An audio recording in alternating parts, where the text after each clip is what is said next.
it's Elisa Johnson, founder of VibrantlyLive.com, where I show stressed out, exhausted, and overcommitted working moms how to break the cycle of rushing around and trying to be perfect so they can focus on what truly matters to them. I had a difficult decision I was struggling with last month. I kept spinning my wheels, going round and round, trying to make a decision about moving forward. I kept lamenting, how can I build confidence in making this decision? I was stuck in the cycle for over 2 months.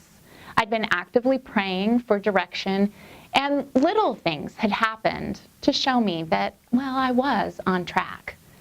Then I put myself in a new situation and decided it was time to put this to rest and make a decision.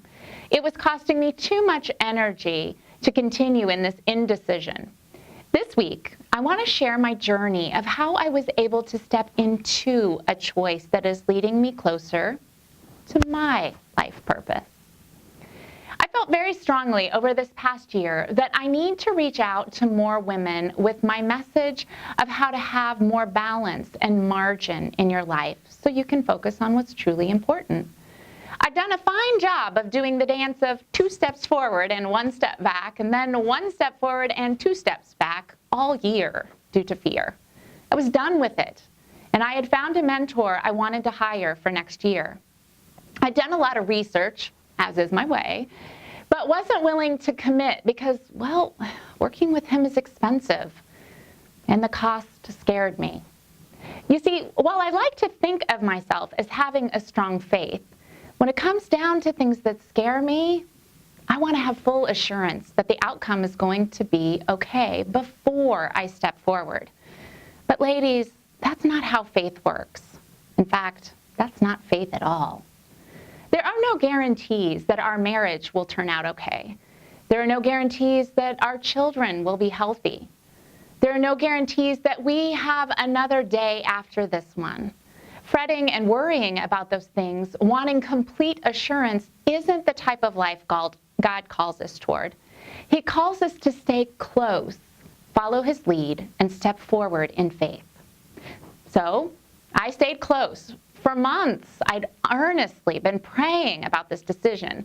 I begged for clear direction and never received a no, but I'd never received a yes either. And let's be real, that's what I was looking for. Then a series of events happened within a 2-day period that allowed me to know I was being led. In rapid succession, at the conference I was at last month, I ran into 4 different women who had worked with this mentor. I didn't seek them out. Basically, they just fell in my lap in the craziest of ways that by the 4th one, I just had to start laughing because it was ridiculous. I did my due diligence and asked all of them what they liked and what they got out of it. All of them specifically asked me what I was hoping to accomplish, and every last one of them said without a doubt, you'll get what you're looking for. You absolutely should work with him. While that helped, it still left me with having to make the decision. Has this ever happened to you, where your soul feels drawn towards something, but you hold back out of fear? Well, God is a gentleman. He knows you intimately and knows what you need in order to move forward in the direction he's always trying to show you the right path for your life.